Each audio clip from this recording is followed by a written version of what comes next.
The Dallas Cowboys just became unstoppable, so we're gonna be going through that and 5 other stories in today's video. So make sure to like this video, and if you want more Dallas Cowboys news content like this, make sure to subscribe to the channel by hitting that red button down below. The first story is Cowboys trade rumors, interest in Dolphins RB Raheem Mostert. The Dallas Cowboys have been linked to Minnesota Vikings running back Dalvin Cook, but could they be interested in the Miami Dolphins leading rusher from last season? When the Minnesota Vikings alerted 4-time Pro Bowl running back Dalvin Cook that he was to be cut and become a free agent, the Dallas Cowboys immediately rose as a potential destination, in the minds of some anyway. Despite Tony Pollard solidifying himself as Dallas RB1 heading into the season, there is still a level of uncertainty behind who will back up the 2022 Pro Bowler, however, and that can open up some reasonable speculation. Cook, one of the NFL's very best at his position, has already garnered plenty of interest around the league, with the Miami Dolphins, the Denver Broncos, the Buffalo Bills, and the New York Jets already joining in as potential landing spots. But if the Dolphins were to land Cook in free agency, veteran running back Raheem Mostert could find himself on the move, with Dallas being a possible suitor. If the Dolphins sign Cook and look to trade one of their RBs, the Cowboys should be ready to make a move for Mostert. Heavy writes, while he's not a classic bruiser like Elliott or Cook, Mostert has been a 3-down RB before with the San Francisco 49ers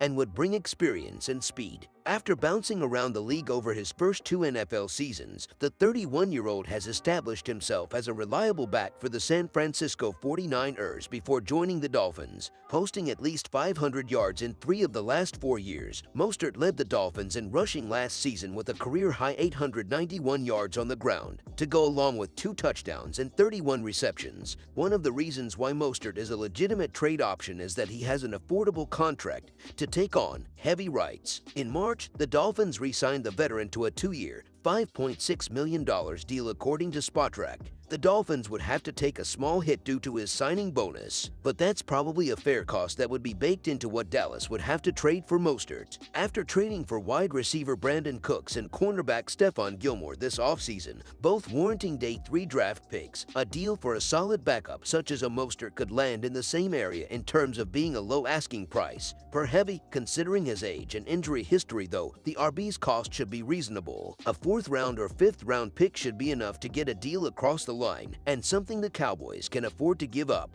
With the new Texas Coast offense up and running in full effect, it's fun to think of new blood, including a back such as Mostert. The problems with the theory are many, though, starting with, is Mostert obviously superior to Dallas' present backups? Team sources indicate to CowboysSI.com that the Cowboys likely want a good look at the present backs in training camp, in pads, before making any luxury move, which is what adding a Pollard backup essentially is. And that is probably especially true of a running back who is 31 years old and at 5'10" and 197 pounds may not add a component that is any different than what already exists on the roster. The second story is 3 things we'll learn about the Dallas Cowboys during preseason. The NFL recently announced the full preseason schedule. The Dallas Cowboys will have 2 games at home and 1 game aired live. On Saturday, August 12th at 4 p.m. CST, the Cowboys will host the Jacksonville Jaguars. Then, on Saturday, August 19th, the Cowboys will be away facing the Seattle Seahawks at 9 p.m. CST. During the last week of preseason games, on Saturday, August 26th at 7 p.m. CST, the Cowboys will be back home playing against the Las Vegas Raiders. The August 19th game against the Seahawks will be aired live on NFL Network. It will be the final game of a quadruple header of preseason games to be aired that day. What we'll learn from Dallas Cowboys preseason games: Cowboys fans are certainly eager to see what the Cowboys' Texas Coast offense looks like. But if past seasons are any indication, we won't get any real glimpses of it until the regular season starts. Dak Prescott did not play in any preseason games in 2021 or 2022. Last year, team stars such as CeeDee Lamb, Ezekiel Elliott, Micah Parsons, Trevon Diggs, and others also remained on the sidelines throughout the preseason. But even without expected starters on the field, there still are a few things we can expect to glean from watching the Cowboys in August. The mettle of the Cowboys' backup quarterbacks. Mike McCarthy said a couple of interesting things about quarterbacks during his press conference on Wednesday. At one point, he talked about challenging the quarterbacks and said, "You've got to make only offense." Later on, when discussing communication styles, McCarthy said, "What you learn over time is each quarterback's a little different." He described a few different types of quarterbacks, then went on to explain, "As long as we're adherent to what we're training to get done, it's huddle,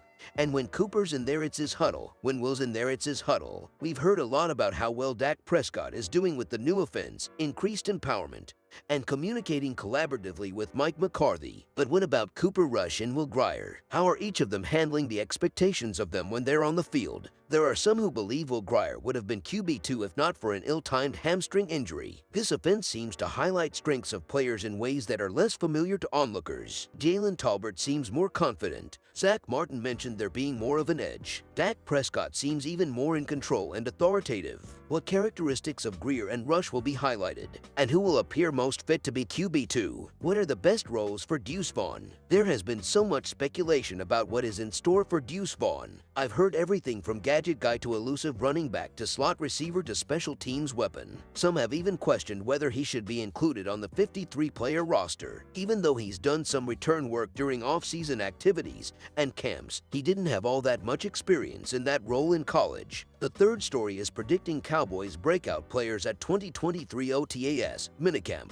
It's been an eventful offseason for the Dallas Cowboys, which lost tight end Dalton Schultz, released running back Ezekiel Elliott, and traded for Stephon Gilmore and Brandon Cooks. While the Cowboys will likely bank on contributions from rookies such as Mazi Smith and Luke Schoonmaker, they could also get a big boost from returning players who are poised to take the next step. A good example from last year is defensive lineman Dorrance Armstrong, who followed up a 5-sack season in 2021 with an 8.5-sack campaign. This sort of growth and player development is what can help a team like Dallas be better than it might appear on paper. With this in mind, let's examine 3 returning veterans who could give the Cowboys a glimpse at potential breakthrough campaigns during off-season team activities and minicamps. The Cowboys got huge contributions from 2022 first-round pick Tyler Smith, who started all 17 games as a rookie, but second-round pick Sam Williams only showed occasional flashes. The former Mississippi linebacker appeared in 15 games, but played only 27% of the defensive snaps during those contests. Dallas top sack artists DeMarcus Lawrence and Micah Parsons are back, as are Armstrong and Dante Fowler Jr., but the latter two are both scheduled to be free agents in 2024. The Cowboys will want to prepare for their potential departure by working Williams into the rotation more. And with a full season under defensive coordinator Dan Quinn now on his resume, the 24-year-old should show during off-season workouts that he is very much deserving of that increased role. Pass rushers don't always get to shine during the summer, since Cowboys fans would probably love to see 2022 third-round pick and wide receiver Jalen Tolbert make this list. However, Cook's arrival and the presence of CeeDee Lamb and Michael Gallup could prevent him from truly breaking out this season. Luke Schoonmaker is more an idea than a ready-made player, Derek Klassen of the Bleacher Report scouting department wrote. The fourth story is ex-Cowboys $5 million starter in hot water with new team. Now, tension is rising between Williams and his new team because the veteran sat out of mandatory minicamp as he seeks a lucrative contract. According to NFL Network's Cameron Wolfe, Williams' absence was not excused by Miami. Dolphins see Connor Williams won't be at minicamp today, and it isn't an excused absence. Per HC Mike McDaniel, Wolfe tweeted on June 6, 2023, Williams, who is entering the final year of his contract, is the only Dolphins player not expected here for mandatory minicamp. According to Pro Football Talk's Michael David Smith, the Dolphins could fine Williams close to $100,000, which could make things between the two parties even more tense. Williams signed a 2-year, $14 million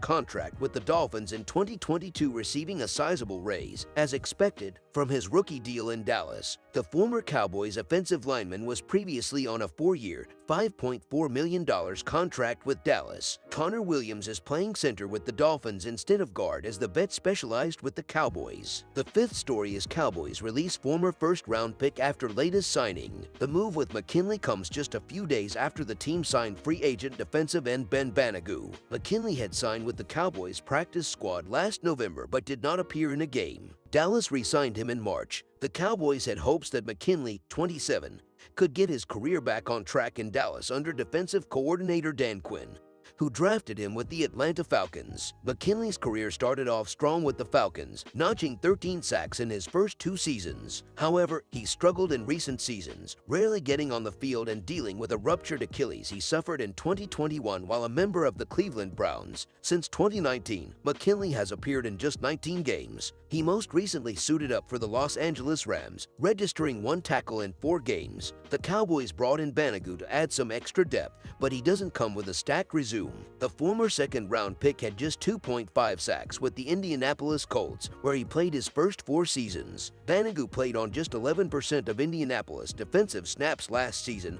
but saw a significant chunk of time on special teams. Parsons will have some help. Defensive ends Dorrance Armstrong and DeMarcus Lawrence combined for 14.5 sacks last season, and the Cowboys unit as a whole is expected to be even stronger than a year ago thanks to some new additions like rookie Mazi Smith and cornerback Stephon Gilmore. So thanks for watching, and what's your thoughts on these stories? Let us know in the comment section below.